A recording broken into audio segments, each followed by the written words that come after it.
And if the main character is a girl, make sure she's married by the end. Or dead, either way. Excuse me? Let's go! Hello, everyone, and welcome back to the Written by Women podcast with Megan and Mackenzie. And today we're going to be discussing the book Daisy Jones and the Six by Taylor Jenkins Reid. Everyone knows Daisy Jones and the Six, but nobody knows the reason behind their split at the absolute height of their popularity until now. Daisy is a girl coming of age in LA in the late 60s, sneaking into clubs on the Sunset Strip, sleeping with rock stars, and dreaming of singing at the Whiskey A Go-Go. The sex and drugs are thrilling, but it's the rock and roll she loves most. By the time she's 20, her voice is getting noticed, and she has the kind of heedless beauty that makes people do crazy things. Also getting noticed is the Six, a band led by the brooding Billy Doon.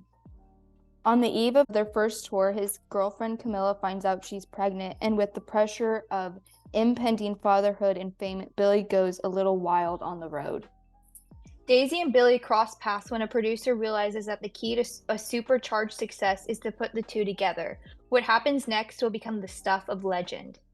The making of that legend is chronicled in this riveting and unforgettable novel written as an oral history of one of the biggest bands of the 70s. Taylor Jenkins Reid is a talented writer who takes her work to a new level with Daisy Jones and the Six, brilliantly capturing a place and time in an utterly distinctive voice.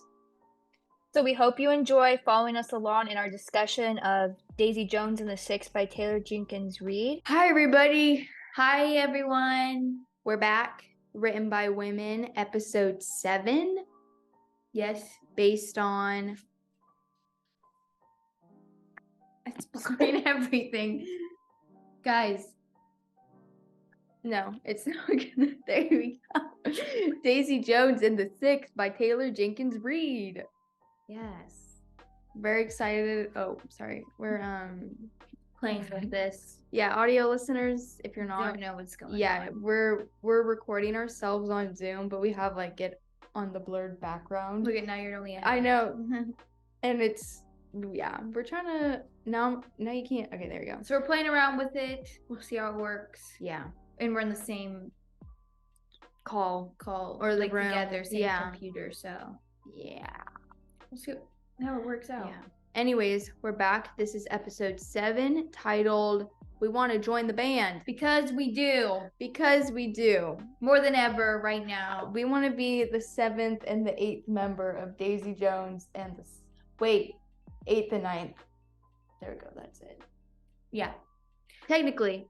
I don't know if anybody else ever goes through this or like, I don't know. I think as a kid, maybe you just have this like based on dreams or imagination. But when I read or like watch something very cool and I just am obsessed, love it so much, I want to like become what they are. So like if there was a movie or a show about an actress, like a little girl actress, I was like, Mom, I went through a phase where I wanted to be an actress, and she was like, "It's too late." Yeah, no. But I was like, "No, it's not, Mom." And that was the time where you would still listen to the radio and you hear like the Disney Channel audition. No, I can go to Disney Channel right Yeah, now. we can go to Los Angeles right now.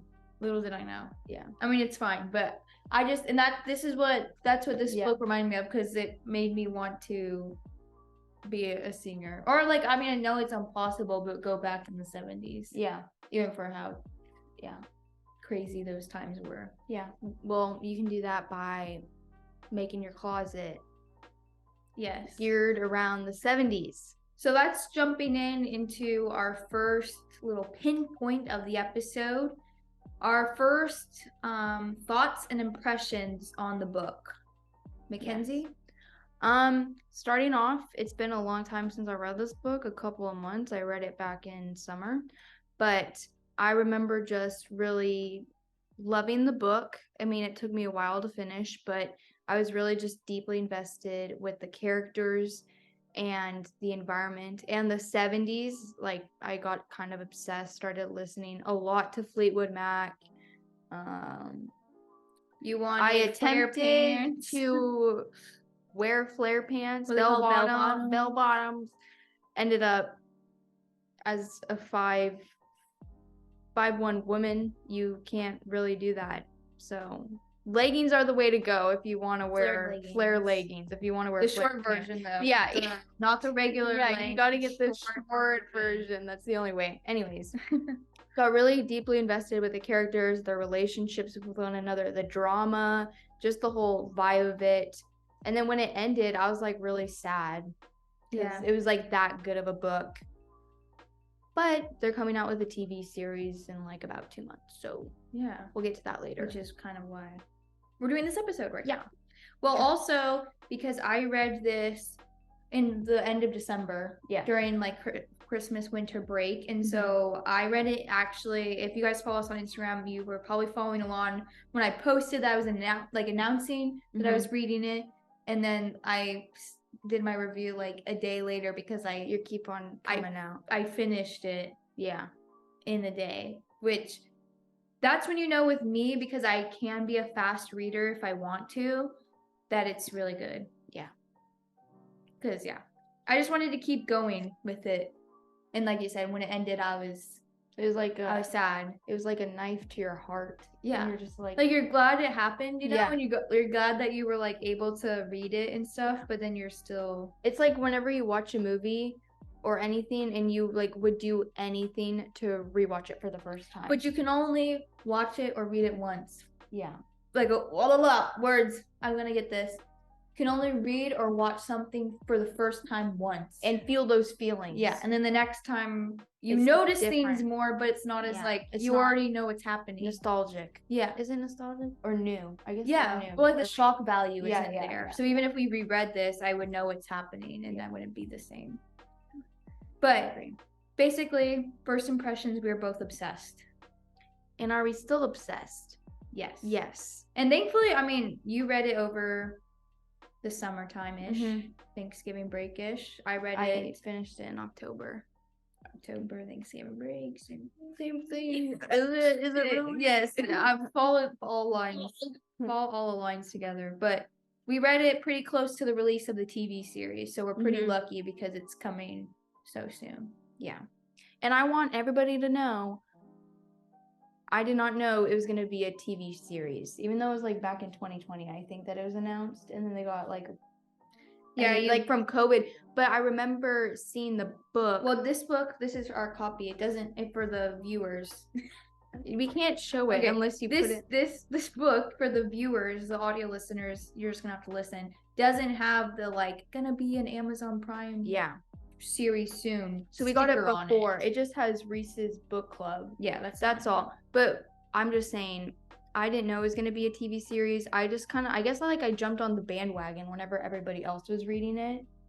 Because it was like I read Evelyn Hugo, and then I wanted to read one of other Taylor Jenkins Reid, and then I was like, okay, I'm gonna read Daisy Jones and the Six. And then whenever it became, once I realized it was gonna be a TV series, it was like, I feel like Evelyn Hugo was the huge, like that was more of like the trend. And then if you liked Taylor Jenkins Reid, you'd go into reading her stuff, then you would try and find the other Yeah. stuff that she wrote, and that's how you found Daisy. So I'm a Jones and the Six. gatekeeper of Daisy Jones and the Six. Even though we hate gatekeepers. Even though we hate gatekeepers, I Well, am. to a degree. Yeah.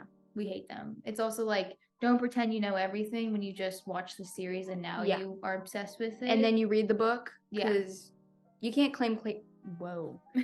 You can't claim characters or anything if you haven't read the book already. So read the book, everybody listening. Yeah. Well, before we get into like the serious our questions and spoilers that we're going to, because this is a spoiler episode. Spoilers. If you haven't read the book, stop the episode now. And if you don't want to know the information we're about to tell you, stop the episode now. Read the book and then come back to this after you. You read can. it. I think you can like pause it and then it'll like keep your spot in the episode, and then you can come back after you read it. But so this portion is for the people that are either want to know the spoilers or have read it. Yeah, and you're just like, okay, go for it, you know? Yeah. And we're here to tell you about it. So what's cool about this book, the copy that we have, I don't know, it says actually exclusive on the back, but Really? Yeah, exclusive interview with the author and stuff. Oh, It look at the has- back. Yeah. Yeah, it has discussion questions, like almost like book club questions. Mhm. I think from Taylor Jenkins Reid. Yeah. So we're gonna kind of start with those. Again, spoilers, Yes. because we're about to discuss. We're going to be very specific. Everything that we loved about it. and talk about major spoilers. So, Yeah. Yeah. So start us off with our first question. the first question is, this book was written in an oral history format. Why do you think the author chose to structure the book this way, and how did this approach affect your reading experience? Go for it.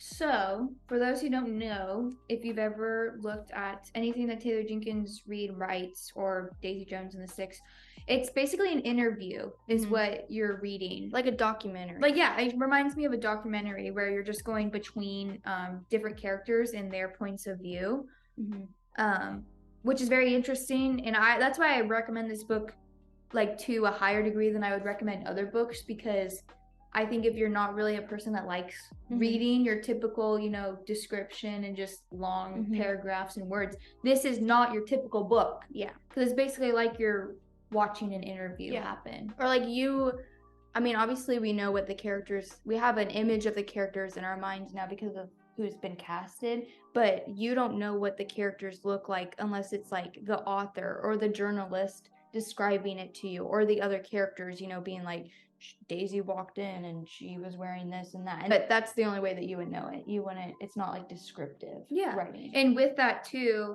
like you said, not descriptive. The only description you get is like this future tense almost recollection of what they're talking about, the events they're talking about. So even though there may be descriptions and details, it's like what they choose to remember from the moment that they're talking about, which is also interesting. Yeah, because it talks about, as humans, you have you remember what you want to remember, and you forget what you want to forget, just to make you feel better or worse, whatever you choose in yourself. And so that's what, by having the interview style, Taylor Jenkins Reid really hones in on. And I that like aspect of it. It's a reliability. When you have unreliable narrators, it kind of makes it fun because there's a little bit more of a conflict. How did that affect your reading experience, Megan? I thought it was interesting. Yeah. I'm usually like, if anyone's ever read Sally Rooney, I've had normal people as long as Mackenzie's had this Daisy Jones and the Six, which is like more than a year. Yeah. And I have yet to read that book because that writing style is also different. I'm really gonna try because it's on my TBR, and you have it to be read. So, yeah. And I have it, so I need to try at least. But that kind of turned me off in a way. But this book, that it wasn't a turn off. It was almost like a turn on. Yeah. It was like entertaining, just the writing style. Like if somebody ever like wrote a book like that, I feel like I would definitely read it. I mean, even if it might be similar to Daisy Jones and the Six, it's just having that aspect. Your brain had to be like, okay, this is Daisy who's saying it. Yeah. But at the same time, like it all just flowed so well together once you like got past the first few chapters and got used to the writing. There was additional characterization involved with the interview style, because we talked about this and we thought it was so funny. Like I would laugh at myself when I would read these parts, but with the unreliability between the narrators and switching between characters, there'll be like one character that was like, oh, and it cost us, $200. And then the other character was like, underneath that line, it'd be another character saying it was like maybe $25. It's funny because it was like what you choose to remember, or like, okay, that character's exaggerated and dramatic. Well, and then you can also like picture it being like if it like televised, if it was actually a real thing, like them being like, it was $100, being super enthusiastic, like I got that right. Themselves. And then the other person's like, no, it was actually this amount, like super serious and like just like that's humor. So I guess that goes into our next question, actually. Okay, speaking of characters, there's notably 3 female characters in Daisy Jones and the Six. We have Daisy, we have Camilla, and we have 4. We have 4. Excuse me, my brain. Daisy, Camilla, Simone, and Karen. So our next question pertaining to the 4 women goes like this. words. Like I speak them. I speak Yeah, them all the time. I know. Where are they? So the four women in the book are very different embodiments of female strength and creativity. Who are you most drawn to and why? What do you have to say? I have something to say about all four of them. Down in my notes. Go with your bad self. All right. Take it away. So I feel like Daisy, I love her. Love her free spirit. She's kind of like the wild child, hello, like what is going on? The wild flower of the group, I would say, you know, kind of just she's unapologetically herself, which I love because I think in a world, especially if you're considering the music industry, her position, that's hard, you know, like people are forcing her to be this way or, you know, just be like the background person or you don't have that good of a voice or, you know, in the beginning, for instance, it was all about that other people were using her lyrics. Like she would say something and then they would steal that from her. And she got really mad about that. Well, correct me if I'm wrong. You probably don't know either, honestly. I'm sorry. But Well, it's been a while. No, it's not Oh, particular book. It's like okay, historical okay, context yeah. that back then female seniors weren't that prominent. Yeah. So When it was like anything, you know, back then it was hard for women. Yeah.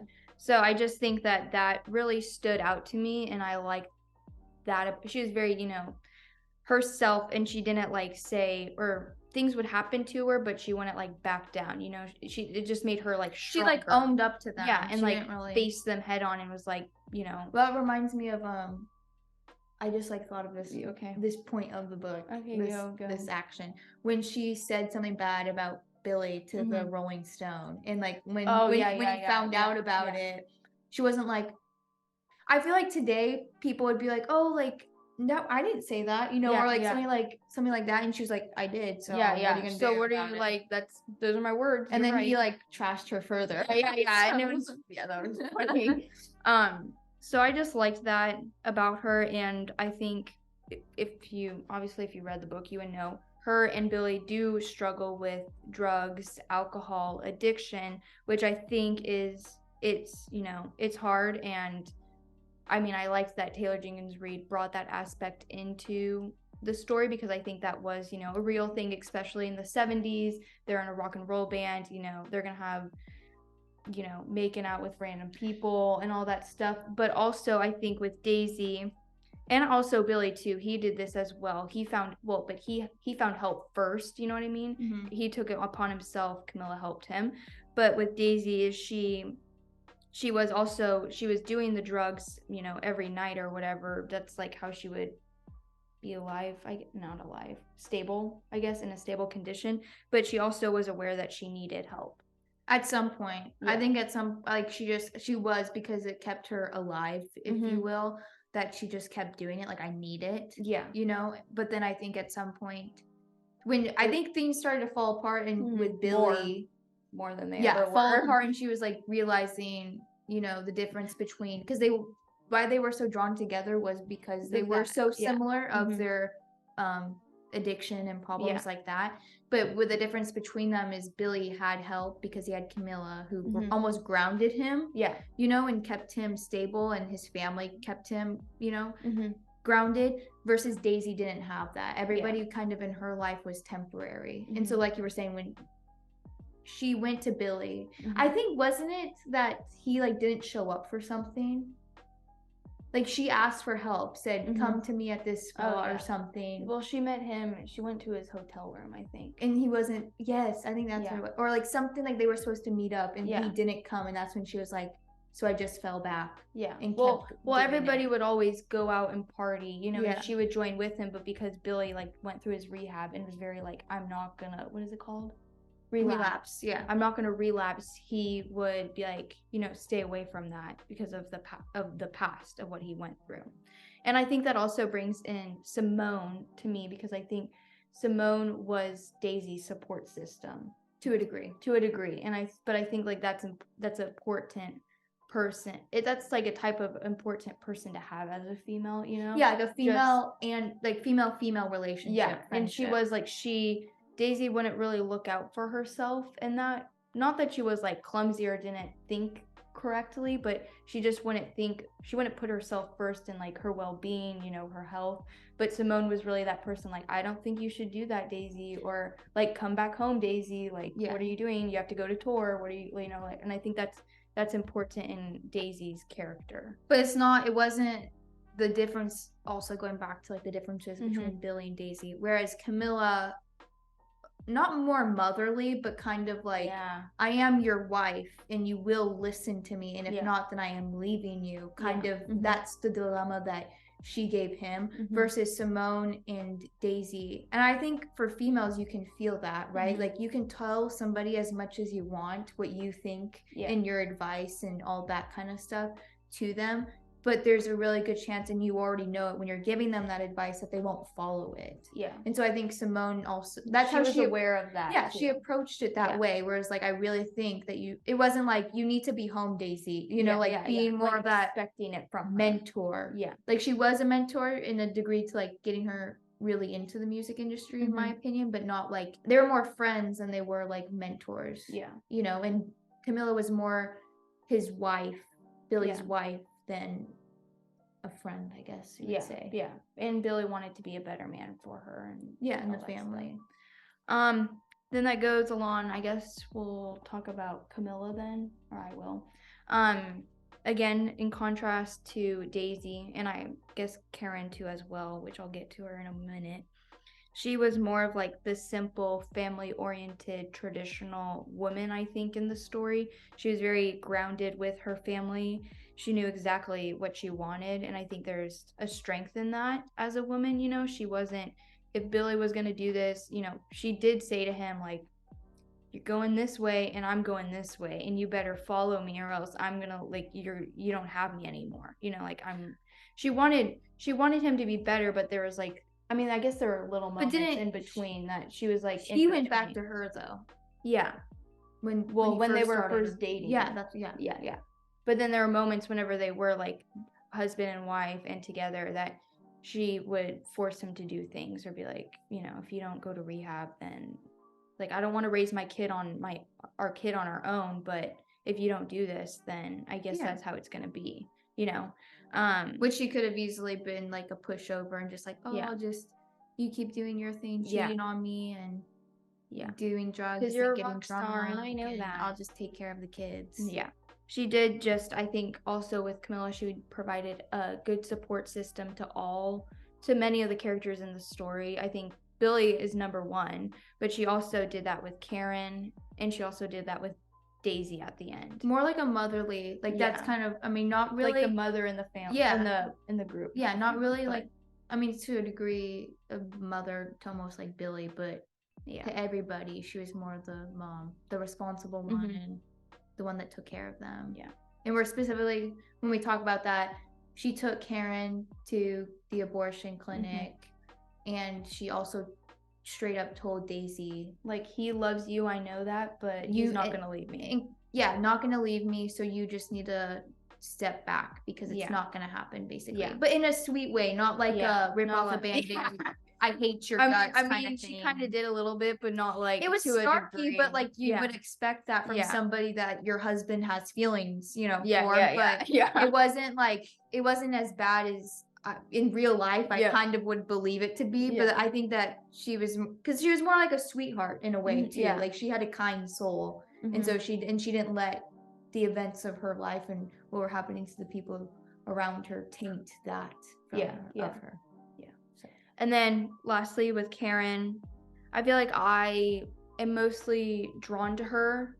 I'm drawn to all of them, but I think mostly to Karen, just because she's the ultimate feminist in the group, in the way that we see it now in the 21st century. The like archetype, stereotype of the feminist. Yeah, she's very like, you know, I'm not going to let a man ruin my life, you know, I'm not going to get married, I'm not going to have kids, I don't want what Camilla has, you know, I want to I want a career, and that's what I am going to get out of my life, you know. So I think that that's how she showed her strength. I think all of them showed strength though, and I think they're all really good different versions of feminism that I appreciate Yes. Taylor Jenkins Reid showing in this story. Which is cool because you think, you know, you can find the ultimate feminist in one person or one Yeah. character, but she kind of shows all these faces of like female strength. Yeah, You know. and I think as a female, that's important to see, Yeah. especially in a novel. Because you like different parts from each of them, Yeah. you know, and you don't like different parts from each of them. Mhm. Which I also wanted to point out, not historically, but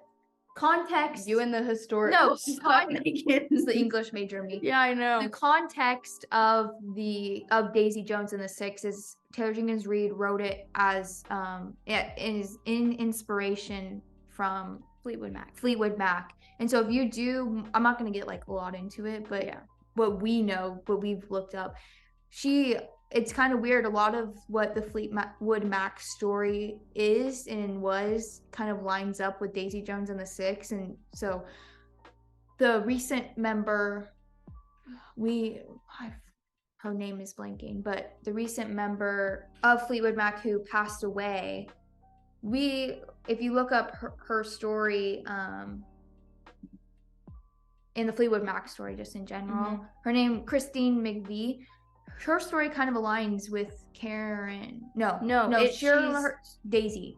It's like Daisy, but she's a keyboardist like Karen. Yeah, and Stevie Nicks is more so like Karen, which is interesting. But 'cause she's they're, like the lead singer, opposite Yeah. positions. Which I think was kind of cool that she did that. Yeah, and not our conspiracy theory, but maybe our conspiracy theory is that Daisy Jones and the Six was written more like parallel to Fleetwood Mac than Taylor Jenkins Reid would admit. Yeah. Kind of crazy. Yeah. So this is the ultimate spoiler, this next question. So just warning everybody, kind of like, you know, concluding our book talk of the episode. Were you surprised to discover who the author was at the end of the book? How did you react learning to the author's reason for writing this book? And just before you answer this question, background information. At the end of the book, towards the end of the book, it was revealed that the interviewer, who is the one that was writing the book, as per also like how Evelyn Hugo was. Yeah. The interviewer and author of the book is Daisy. I'm sorry, guys. I'm sorry. They never had a child. My brain is Megan, fried. you gotta go. I You gotta got a go. coffee It's too. And what much. is this? It's the coffee. Yeah, it's the coffee. It's making you anxious and jittery. Billy and Camilla's daughter. Yes. Julia. I almost said Jessica out of. Wow, you just a would have J name, butchered it, just a man. J name, Wow. just a J name. Julia. She is the author and interviewer of the book who's interviewing each of the members of the band. Yes. Okay. Which is also interesting because I just remembered, and I'm including this in my point, that at some point, Camilla gets cut off her interview. You're right. In that. But then we never think like about right it. after that, when the author cuts in saying like, "Hey Daisy," like something like that, and you know Yeah. Daisy's like, because you kept saying like your mom instead of Like, Camilla. you want me to say this? Yeah, or it was something how do you like want me- that. Yeah. And I think at that point afterwards, like there was some point that her interview stopped. And so that leads to the reason that the author wrote the book at the end, that was revealed that Camilla passed away from cancer. And so Yes. she had, so the daughter was interviewing and writing the book to figure out how the band split because of her dad. And at the end, there was a letter from Camilla before she passed away asking her daughters to get Billy and Daisy back in contact. Yeah. So I kind of basically said everything, but Yeah. your opinion, were you surprised? How did you feel? I was very surprised. I actually ended up crying. Do I know how that happened? Why that happened? I mean, I guess I did. I was sad. I think at the end, I kind of, not that I got more connected to Camilla, but I feel like as the story went on, you got to see her like in a different light, you know? And Yeah. so I think that really, it was like, oh my gosh, like that's heartbreaking. Like now you not only know how they broke up and what happened to the band, but then they lost, like, she wasn't a part of the band, but practically she was, you know, like this amazing woman is like, she had a, you know, tragic ending. So I got sad, but I was mostly shocked. Like my jaw, I had to put the book down for a moment and just be like, It's one of those moments. holy crap, Where you had to what? think about life. Yeah, where you're just like, I gotta stare at a wall and just like, go to the bathroom, take a walk, whatever. I was just very shocked by it all. But I mean, like, after reading Evelyn Hugo, what else did you expect from Taylor Jenkins Reid? The plot twist that she always slides just in there. Twist it. And they're so seamless and like Yeah. shock. Like the shock factor really is there. Yeah, like you can't deny it. Because they're so unexpected. You can't see her, but here's our kitty cat. So yeah, I would agree. I was surprised, and it really took me back. And I also had to think about everything because it was like kind of hidden in there. Mm-hmm. But Well, I didn't even until you said it. I didn't even that her interview stopped. Well, like I it realized did it afterwards. I realized it afterwards, and I think there was like a note that like her interviews weren't complete. Like she didn't complete the interview because she passed before the book finished. Yeah. So that's that point. But I thought it was really well done. Yeah. Definitely made for the screen. In my opinion. I mean, Taylor Jenkins Reid, for those of you who don't know, she's actually a screenwriting major. That's what she studied in college and university. She's an author, obviously. Yeah, and so she's an author. Her books are gonna be coming. Evelyn Hugo with Jones, Netflix. Yeah, I think Malibu Rising is to it. Probably. I think so. All of them are because they're kind of like in a. No, I wouldn't say. I'm gonna call it a multiverse. Yeah, we like to use that she term does. I mean, a lot. We didn't even talk about this, but Mick Riva. Yeah, he's in Evelyn Hugo as a husband, and then we see him again in Daisy Jones. That's how she connects it all with that one character. Sorry. So it's very like again when you read it, you almost are watching like in your mind you're playing the interview. Like I'm playing the TV show in my head without even being a TV show. So that's why I'm really interested to see how it turns out. It's actually funny because we recorded this episode before the newest teaser trailer came out, and then we just wanted to re-record it anyways, but we're like, we need to talk about this because it wasn't like we need to. It was a teaser, but it felt like a trailer. Yeah. So with the song Regret Me, that came out. Different lyrics from what she wrote in the book. But it's the same title. But same title and idea. Yeah. So we're really excited. We've had it on repeat. It's going to be in our Spotify Wrapped, probably. And I even bought the vinyl when I don't even have a record player. So that's really nice. She doesn't even know. I told her to get like we should get what do you call it? Like a mount for on the wall. Yeah, for the record. Yeah. Or the sleeve something. I think it's. But she doesn't even know right now. We're not even for sure where she's gonna. And we don't have a record. Yeah, we're like, where are we gonna put our record player in our apartment? We don't know, but it's fine. I bought it, so it's coming on March 7th. Yes. Get it on Amazon, guys. So our initial thoughts on the series right now, we are wanting to do an episode or multiple episodes once the series comes out because it's going to come out like weekly. Every week. Yes, the episodes. But our thoughts right now are, number one, they're missing a band member. Yeah. Even though it's supposed to be Daisy Jones and the 6, it's going to Where's be Daisy Pete? Jones and the 5. I loved Pete, who had a girlfriend.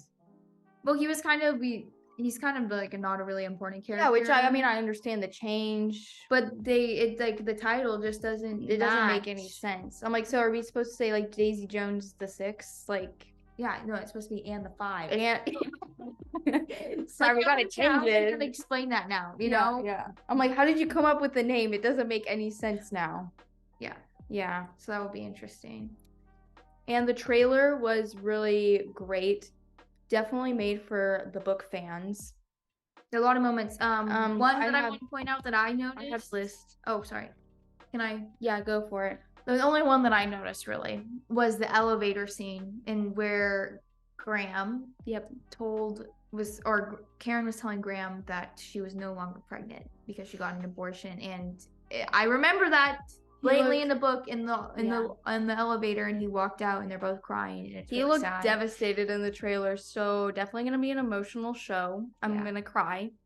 So that was the first one actually, but then them fighting, Daisy and Billy fighting. I'm really excited to see that. Which we can't really pinpoint a moment in the book that was evident.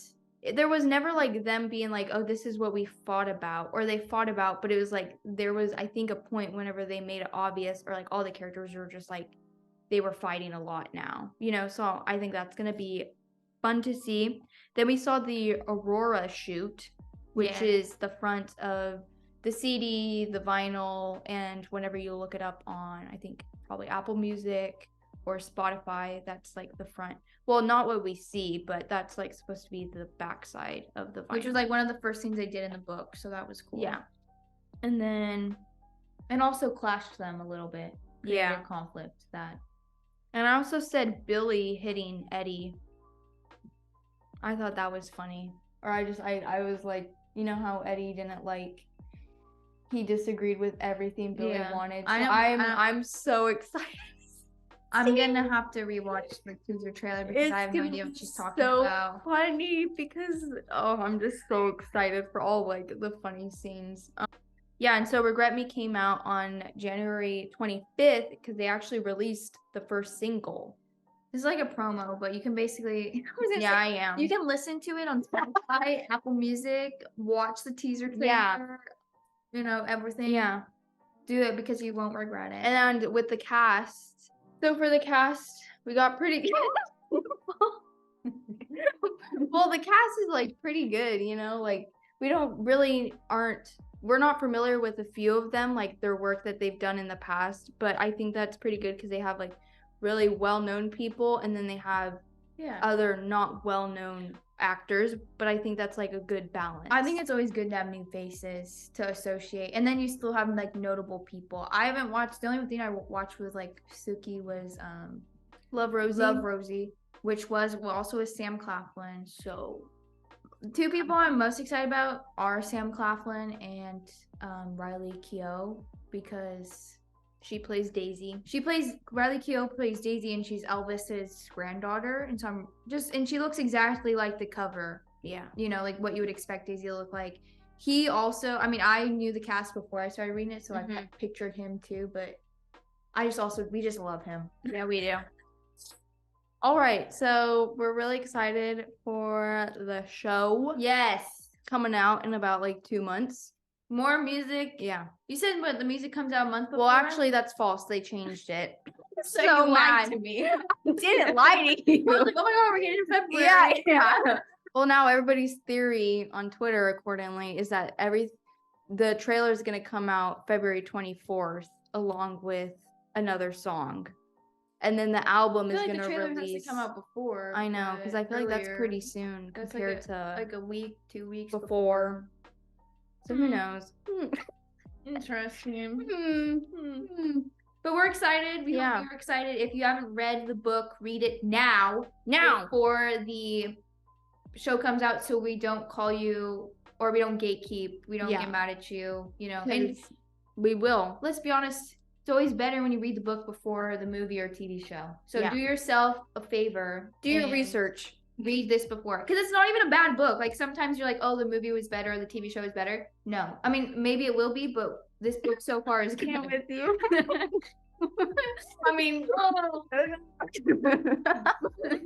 But when it was good, so read it. Read it. And we're excited because we love the 70s vibes, the music, the atmosphere, the aesthetic, the wardrobe, the scenery. You said they basically like turned a lot of Los Angeles like upside down to make it look like it was in the 70s, which is so exciting. And for those who don't know, we live in Los Angeles, so we got a lot of the references. There's a lot of Los Angeles references in here that we are aware of and knew about. Yeah, so it's pretty cool. So yeah, we'll see you guys probably in about 2 weeks. 2 months. 2 months. A year from now. Yes. Thank you for listening. Follow us on Instagram. Yes. We'll probably be follow posting us on there. TikTok, Twitter. Subscribe to our YouTube channel. Yeah. Where follow you can us on, watch the VOD. What can you follow us on Spotify or wherever you listen, so you know when we post our next episode. Maybe give us a rating if you feel nice. Give us a rating if you liked this episode and want more of it. If you like the vibes in this episode, because they were hype. Yeah, they were. I had a hype. coffee before this because I just worked an 8-hour shift. Oh, too much information. They all They right. didn't know where You work? Yeah. They don't know. They don't know. I'm just telling them that that's why I'm acting yeah, like this because I had a lot of time. we know, obviously. Lots of thoughts from this one. I This could is, like, keep her favorite going. book It of actually all is. time, Guys, I so- gave it a 5-star rating on my Goodreads. Me Make sure to too. follow. And I realized I go between a 4 and a 5, so I gotta like stop giving 5s. But this book was actually a 5. Yeah, it was. So all right, Oh. we'll stop dragging this on and let you guys go. I'm like on a phone call. Love you. Bye. Love you. Bye. Have a good day. Have a good day. Bye. I'll see you. Bye. I'll see you later. Bye. Bye. Bye.